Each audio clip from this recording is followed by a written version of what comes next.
Welcome, and thank you for joining me tonight.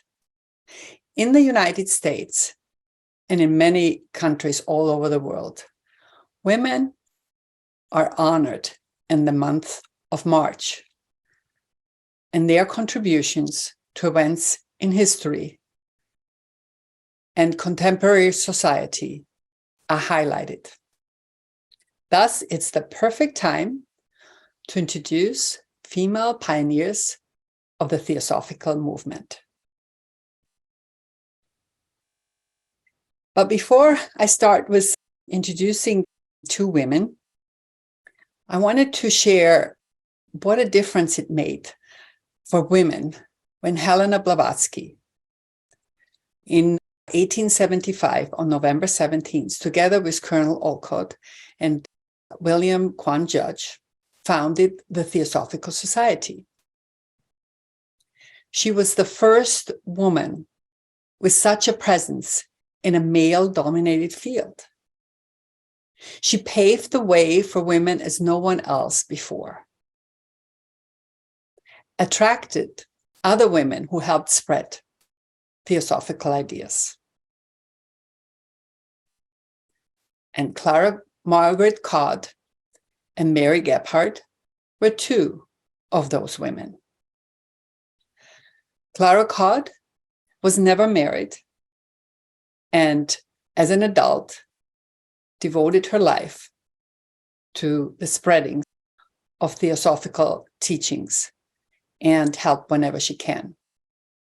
Mary Gebhard, who I would call a householder, was married and had children, but she supported the society whenever she could. I'm starting with Mary Gebhard because she was actually a contemporary of Helena Blavatsky. She was born in 1832 in Dublin, in Ireland, as Mary Lestrange. And she was the daughter of the British Major Thomas Lestrange. Now, he belonged to the Protestant branch of his old family, and decided, because he fell in love, to marry a Catholic Irish lady, Sarah Egan. And this strained the family tremendously. In fact, Mary never met any relatives on her father's side. They moved to Paris, and she was educated at the Sacré-Cœur. And as it was usual back then, she was also presented at the court. Once her father lost his property, they left for Montreal, Canada.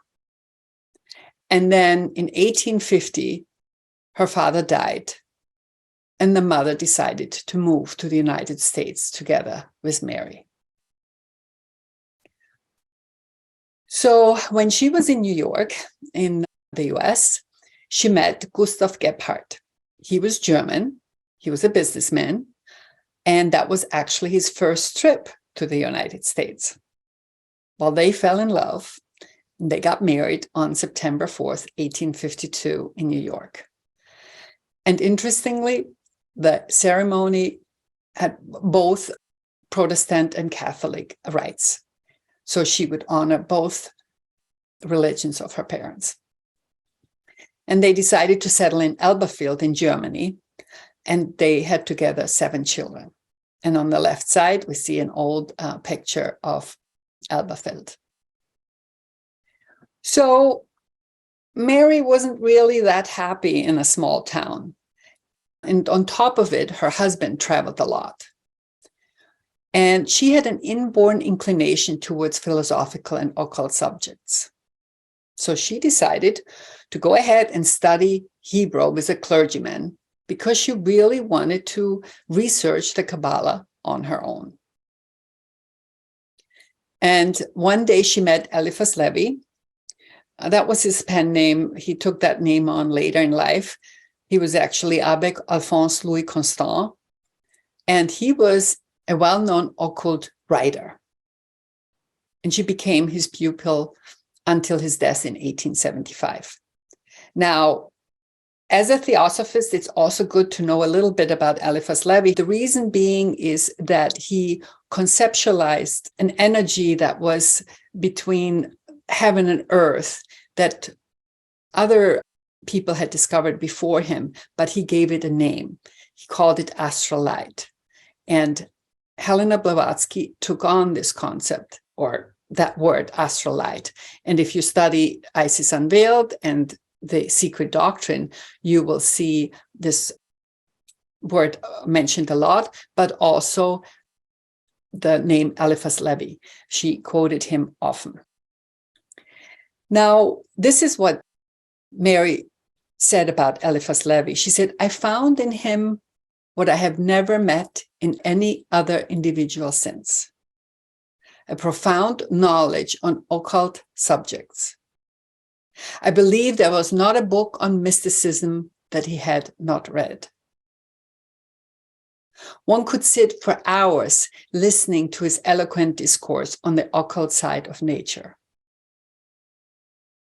And what really I found interested is he made her feel good. And she said, never did I leave his presence without feeling that my own nature had been uplifted to nobler and better things.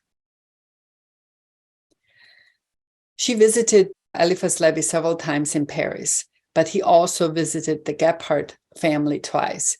In fact, I think it was the year 1871.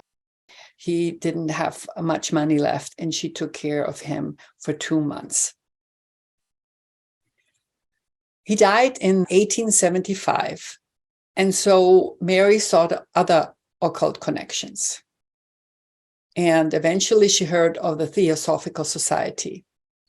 An exchange of letters between her and Colonel Olcott began, and she became a member of the society on February 19th, 1883.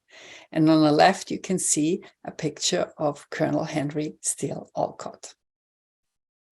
Now, there was no lodge in Germany at that time, but there was a very active lodge in London. And so she went to London and she met A.P. Sinnett. And he is the gentleman who had an exchange of letters with Master K.H. and also Master Morya. And thanks to this letter of exchange, we have the book called the Mahatma Letters. And he wrote to Master Kuthumi, K.H., in 1883. He said, Madame Gebhard is a person of the most indomitably steadfast nature, but she will have to go back now to Germany. Would you wish her to attempt the establishment of a Theosophical Society lodge at Elberfeld? Or is it not worthwhile to multiply branches with ladies at their head? Which put a smile to my head. It just shows us what men thought of women back then. Anyhow, Madame Gebhard seems to us to have the making of a tried-cella in her. Despite that, he really respected her. He thought a lot of good things about her. Now, I didn't find a letter where Master Kuthumi directly responded to Sinnett, but I found this quote in a letter he wrote in 1883. He said, hers is a genuine, sterling nature. She's a born occultist in her intuitions. And I have made a few experiments with her, though it is rather Master Morya's duty than my own. So it seems that it was more Master Morya who worked directly with Mary Gebhard.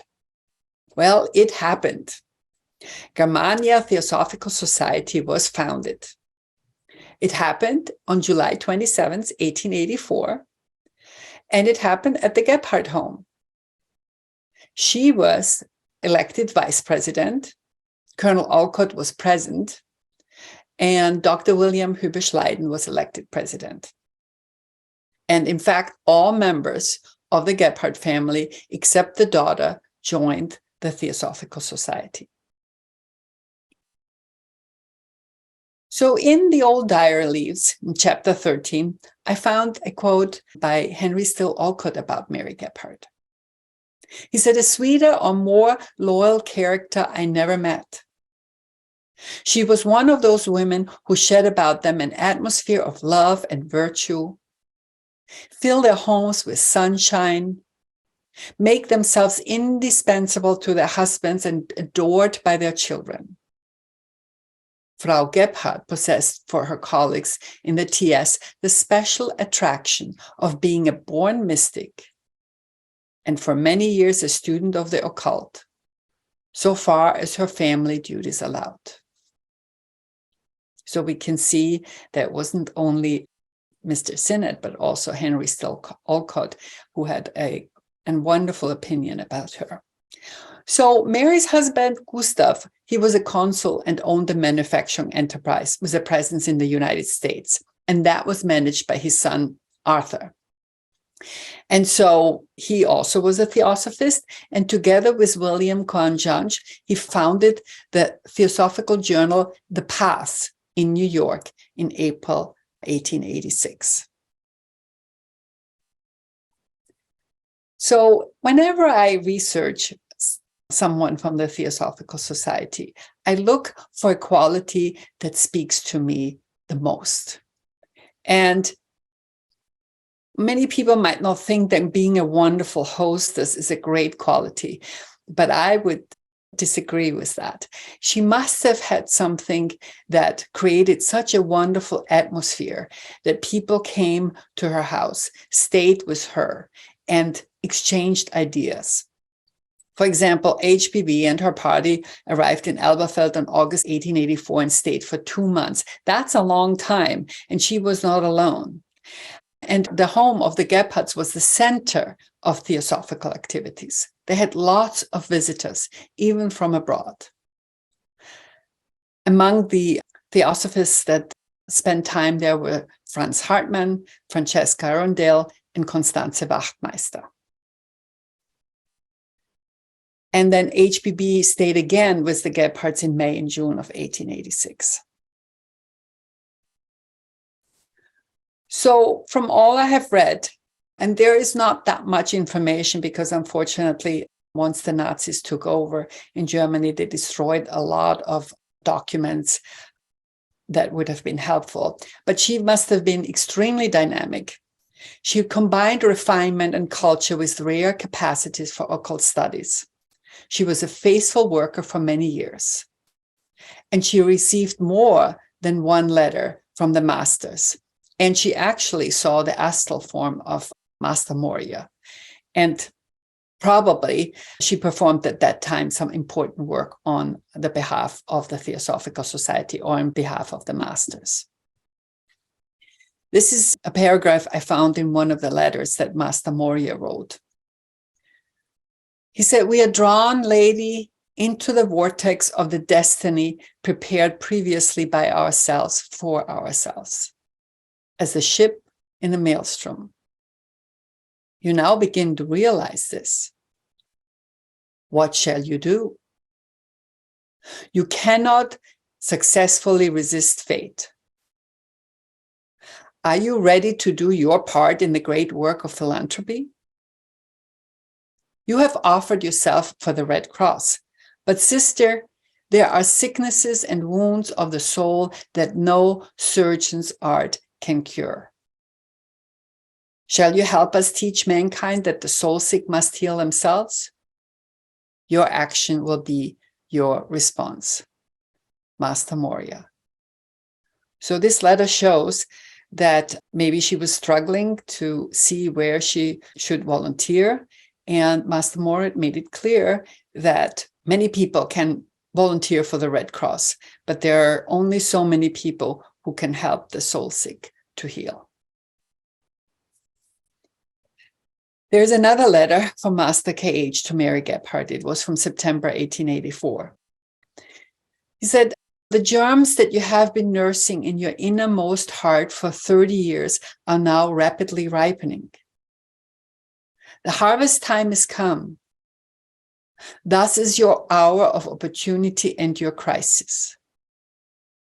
Falter not, sister, when the goal is in sight. Else you will lose much that you have gained. The guests who have thronged your house and burdened you with trouble and anxiety were gathered here by us for a purpose, and it will be accomplished. A flood of light, of the sunlight of theosophy, has entered your house. through the physical and moral gloom of Elberfeld. Keep it shining on the mirror of your soul, sister, wherein you gaze to scan the future. Blessings and thanks. Kuthumi.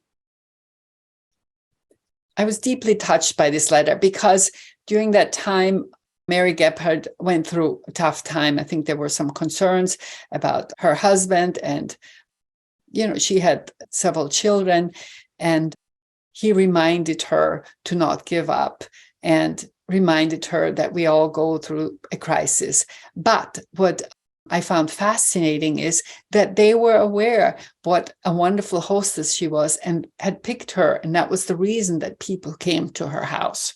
So there was always a reason behind their actions or their words.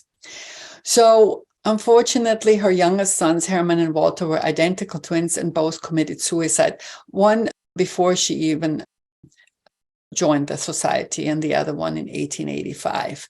And we don't know why things like that happened, but we always have to remember the growth of the soul. So when we go through a crisis, this is the time where we can transform and grow the most. She transitioned on December 15, 1892 in Berlin. And when I tried to find out, how much she helped after her youngest son had transitioned, I found this plaque and I thought I wanted to share this because it shows first that the teachings helped her to go through this difficult time and that she continued to help whenever needed. And she nursed HPB during her severe illness in Würzburg.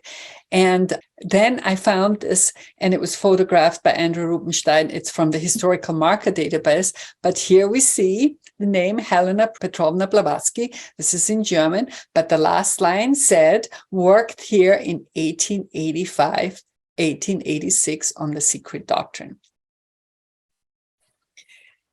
And with that, I want to come to the second woman, Clara Codd. So she was an English Theosophist. She's known for her work as a feminist, lecturer, teacher, and writer. She actually served as General Secretary of both the Australian and South African sections of the Theosophical Society. And during a theosophical career of nearly 70 years, she traveled to 5 continents. So she was born on October 10th, 1876 at Barnstable in England, and she was the oldest of 10 daughters. Her parents were Henry L. Codd, and he was an inspector of schools for Cornwall and part of Devon, and Clara Codd, a half-Italian beauty. That's the information I found. And the daughters were educated by a series of governesses, and they went to plays and concert, and they learned to sing and to play the violin and the piano. Now, Clara was very shy as a child, actually, and she read extensively from her father's library. And she shared that the works of Sir Walter Scott and Thomas Carlyle were very meaningful to her. And even when she was little, she questioned the meaning of life and felt moved into a search for something. Now, of course, there was religious training in the family, and they were members of the Church of England, and they attended the parish church, and they had to memorize passages of scripture. But one day, Clara read the spiritualist book called The Living Dead, and she was relieved of her childhood fears of hell and embraced the concept of life after death from that moment on. So in 1901, her father died, and her mother decided to move the family to Geneva, Switzerland. Now, they didn't have a lot of money, but Clara Codd described this as a very happy time. She worked wherever she could. She looked for advertisements, and she accompanied people on a trip, or she took care of children. So she did a lot of different things and learned a lot about humans and about herself. She said, in fact, that she learned to be free instead of a poor Victorian girl. They didn't stay that long. I couldn't exactly figure out how long, but it was less than 2 years. So she had an Austrian neighbor. Her name was Madame von Pachten. That made me very happy since I'm originally from Austria. And with Madame von Pachten, she attended concerts, meetings, and she was also invited to go to theosophical lectures. It seems there was a Russian consul. His name was Prozor. They had a son named Maurice, who seemed to have some clairvoyant abilities. And that's when she was exposed to theosophical teachings and attended then like a course. I think every Monday she learned something about theosophy. But eventually they had to move back to England, and then she continued to attend lectures there. And one day, and that changed her life, she heard Colonel Olcott. And what really impressed her a lot was how he described the adepts. And life changed irrevocably from that moment on. So on the left, we see a picture of her autobiography. It's called So Rich a Life. And it's not easy to find, but you can get a copy from the Olcott Library in Wheaton, but there's also a copy for free online. So she joined the Theosophical Society, actually the French sections. There were different section lodges on December 16th, 1903. She met Annie Besant, and then her mother and sisters, except one, also got interested in theosophy. And so they decided to host meetings at their home. And then one day she was asked to give her first talk there. Now, she doubted her ability. She was nervous, but she was very honored to work for a sacred cause, and so she did it. Before diving into all the theosophical activities that she did, I wanted to share something. There were feminist activities. So she lived in Bath, and she was at that time an ardent socialist. She had a strong sense for freedom and justice and helped steward meetings with suffragettes. She described in her biography that she was a little bit disappointed by some of the socialists. And I think she realized at that time that for her, honor, integrity, self-sacrifice are really important. There were weekly meetings, and where questions were asked and the suffragettes answered them. They gave lectures, they distributed literature from the back of a truck, and they disrupted speeches by politicians. And then one day she was asked to go to London because the suffragettes planned a raid on the well-guarded House of Commons. Well, this did not end well. All of them were arrested and sent to Holloway Gaol for a month, which is a prison. And she described this experience in detail. The first hours after the arrest, they were led into this dark room underground. They had to take off all their clothes. They got prison garbs, and she got a number. Her number was 9. And then it was clear that speaking was a crime. And then the first day, they were completely alone in solitary confinement because they should think about their sins, right? And then they all had to do some work. And she said it was really difficult for her when new people came, and especially young girls. She heard them cry, and she held it together. But after 1 month, her nerves were giving away. So after her release, she was offered a position as an organizer for the union, but chose instead to work for Theosophy. And that was it. So she became the first national lecturer for the English section. And that happened in 1906. She had an annual salary of £50 provided by a wealthy member from Birmingham. But then eventually the funds ran out. But then she was asked to be a librarian. She said, okay. And then she was asked again to be a lecturer. I mean, this is one of the things that I really admire about her. Whatever she was asked to do, she did.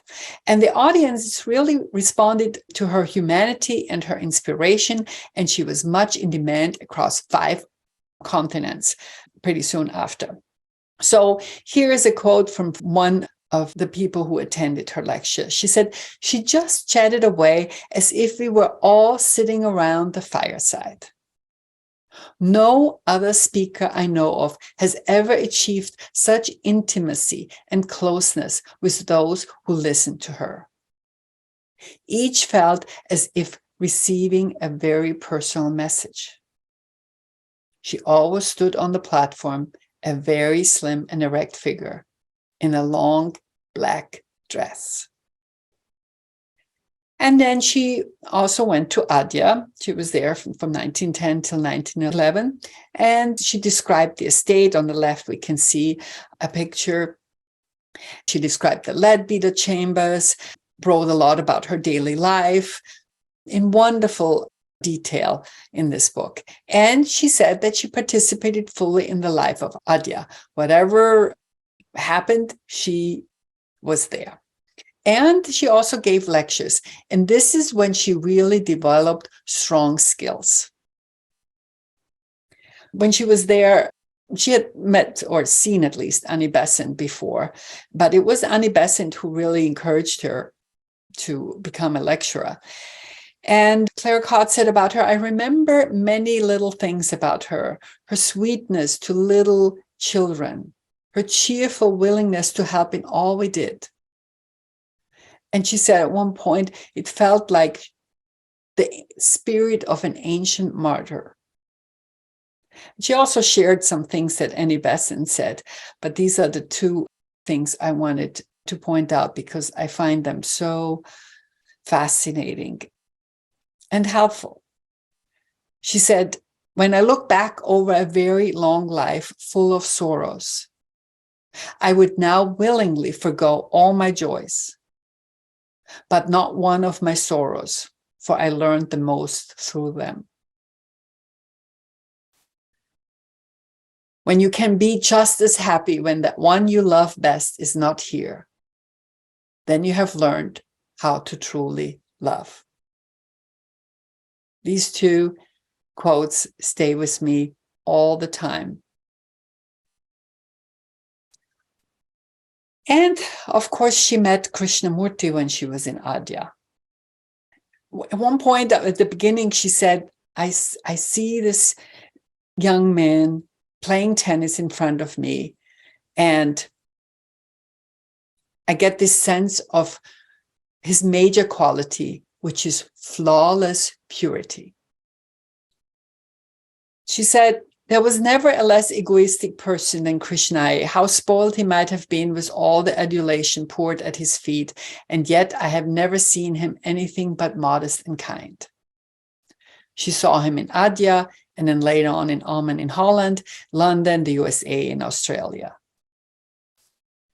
And then she shared in her book that it was at 2 meetings of his that the most wonderful events of all my life took place.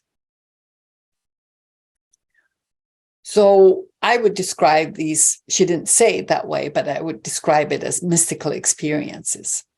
So there was they had created the Order of the Star of the East, and so they were giving out certificates for new members and asked Krishnamurti to help hand out the certificates. And she was there at this event, and suddenly an inner voice said, "Cease talking and attend."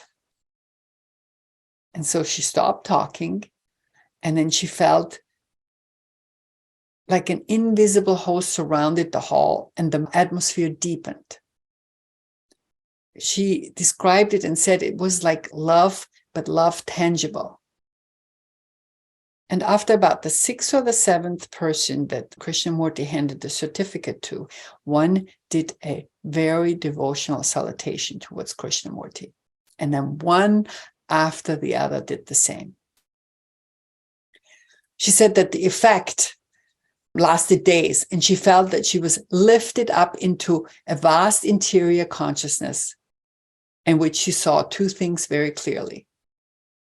A feeling that the whole world had been present with us. And the way she described this is she imagined like the brick walls around that building that they were in were just, fell down. And there was this open space and everybody was one.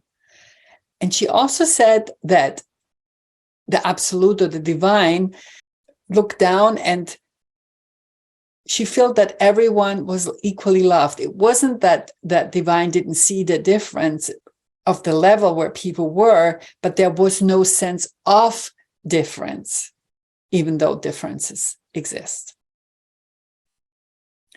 And the second one was after, she calls him always Krishnaya in the book, after Krishnaya had dissolved the Order of the Star in the East.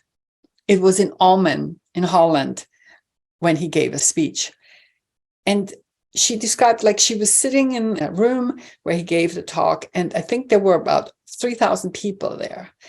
And he started talking and she said to herself, why do you do that like that? I guess there was something that she didn't feel was right. And suddenly he stopped. And then it was almost like a different voice was speaking. And he said, I come not to destroy, but to fulfill. If you would tread the path that I have trodden, then you must learn to love as I love, to understand as I understand. I come to those who love and to those who suffer. Everybody was spellbound, she says. And she said that experience stayed with her whole life, or both of those experiences. And she grasped that if we love or suffer, we are alive. So she was giving a lot of lecture after World War I. And just like the same thing happened as with Mary Gebhard.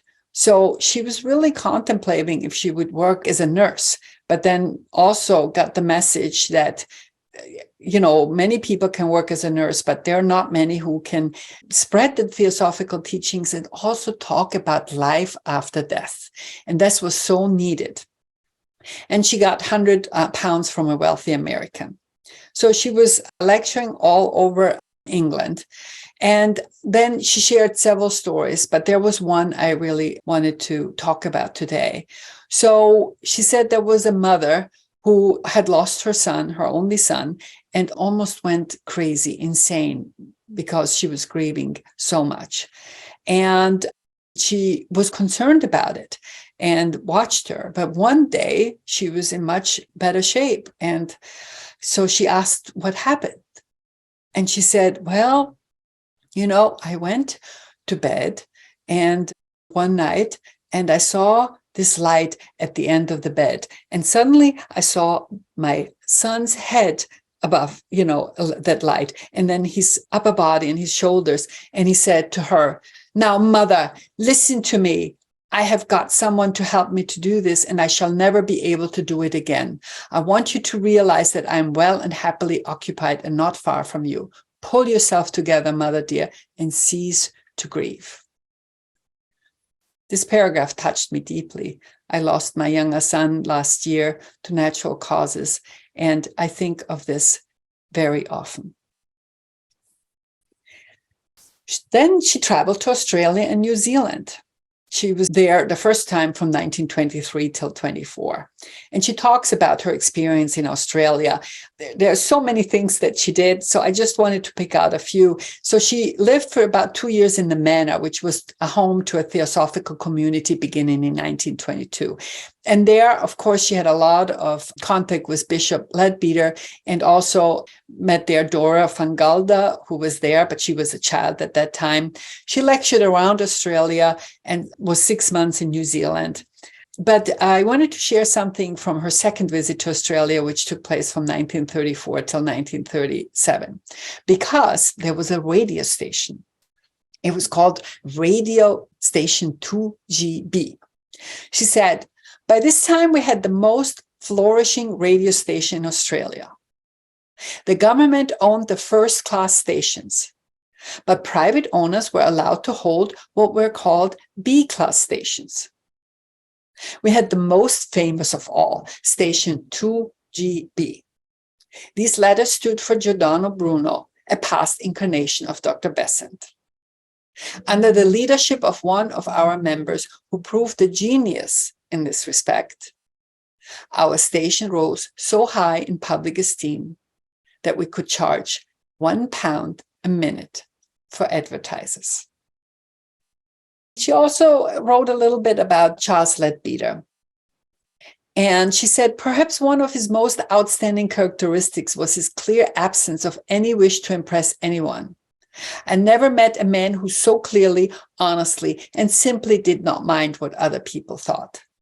Now, Leadbeater was an Englishman, and I'm pretty sure when he joined the Theosophical Society, he did care a little bit what people thought, but there was some exercises that H.P.B. Blavatsky made him do because it seemed that it was important that he should not mind what other people thought. And she also said, no one else in all the world could make the Adepts so real and living to us as he could. He often told us stories about them. So she gave lectures for the radio station and also talked about life after death. And so there was another story I wanted to share. After one of the talks she gave, she received a letter, and it was a woman who said that her first husband had died and that she was grieving a lot and was very sad. And I believe she went to bed early just to deal with the grief. And then one day, her husband visited her, and this departed husband actually visited her for 3 weeks. And then the last time he came, he said, "This is the last time I can come, as I must now go on to a higher plane out of touch with earth. But I want to tell you that a very dear old friend is coming out here from Scotland. You will meet him, and he will fall in love with you. I wish you to marry him because he will make you such a good husband." Well, this happened, and she married him because when she wrote the letter, they had been married for quite some time already. She also came to North America, and I don't want to go into all the details. I have them here on the slide, but it was several visits she did. And so I think this photo is from 1961, 1962, but here you can see her in the middle, Clara Codd. And she attended the annual convention in Chicago and went to Cortona for almost a year. So then she was asked to go to South Africa.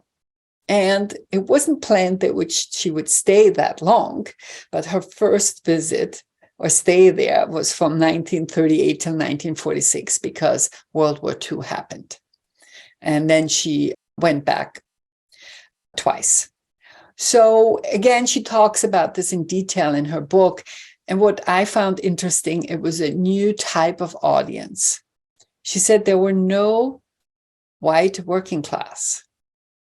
And because of issues of what happened, she served as national president, general secretary of the section for 5 years. Whatever she was asked to do, she did. She loved the farm life, the freedom and unconventionality, and she loved the climate. And she was happy because she said theosophy in South Africa is very alive. But on the other hand, she felt very sorry for the natives. And here on the right side, we can see one of the lodges. She contributed significantly to theosophical literature. The Union Index of Theosophical Periodicals lists 466 articles by or about her. She also edited the Link, the Journal of the South African section, and wrote a regular column called The Inner Life in the Journals of the American section. She also published many books and booklets. And I just mentioning too, because I had them, The Technique of the Spiritual Life and Trust Yourself to Life. So The last years, I wanted to describe one big event. It took place in Salzburg in Austria, my home country, in 1966. So she attended the 5th World Congress of the Theosophical Society, ADIA, and it was her last public appearance. And Joy Mills, another female lecturer of the Theosophical Society, said about her and that event, "No one who attended that Congress at Salzburg will ever forget the lecture our beloved Clara gave there. It was," she said, "her farewell lecture. But although she was in her 90th year, she spoke with all the vigor and dynamic vibrancy of the eternally young." The standing ovation that followed her talk was the spontaneous tribute of the members to the gallant soldier who never swerved from the vow she had taken on entering the society to use every talent and capacity in the service of humanity. Her final years were spent at Way's End in England, and she died peacefully on April 3rd, 1971. And the entire October 1976 issue of the Theosophist was devoted to articles about her. At the end of her autobiography, So Rich a Life, there were 2 paragraphs I wanted to share with you. She said, "I don't believe in isms. There is something good in all of them. And human kindness and common sense could take what is good from all. For the sake of a rising world consciousness already united physically by wireless waves and commerce, we must become world citizens. And some form of cooperative living, both within the bounds of a nation and internationally, must come." She also said, "There's only one power in all the universe that ever did or ever will save men: love and sacrifice. The greed for comfort and power may overlay it, but those imponderables are eternal and cannot be lost, though they may remain hidden for lack of speech." John Algier was the president of the American section from 1993 in 2002. And this is what he had to say about Clara Codd. "For a teenage novice, Clara Codd was not a person one knew, but an icon one venerated. To be in her presence was to receive the sort of grace called darshan in the Hindu tradition. But she was an unusual sort of icon because she was so unpretentious and so comfortably homey. She seemed to be a kindly, typically British nanny who wanted to be sure that her charges did what was best for them, while enjoying themselves in the process. She was an old dear whose given name was an apt one, for Clara means bright and shining, but also renowned and distinguished." For Clara Codd, I picked 2 qualities that really, really spoke to me. She was unpretentious and multi-talented. She truly was a woman who did whatever was asked of her. And with that, I will end my presentation. I hope you find the life of these 2 women as inspiring as I do. They gave to the movement in time, money, and work. And I believe they strived to reach higher consciousness. I feel they are guiding spirits for all of us. And I'm very, very grateful for all the work they did. Thank you and goodbye.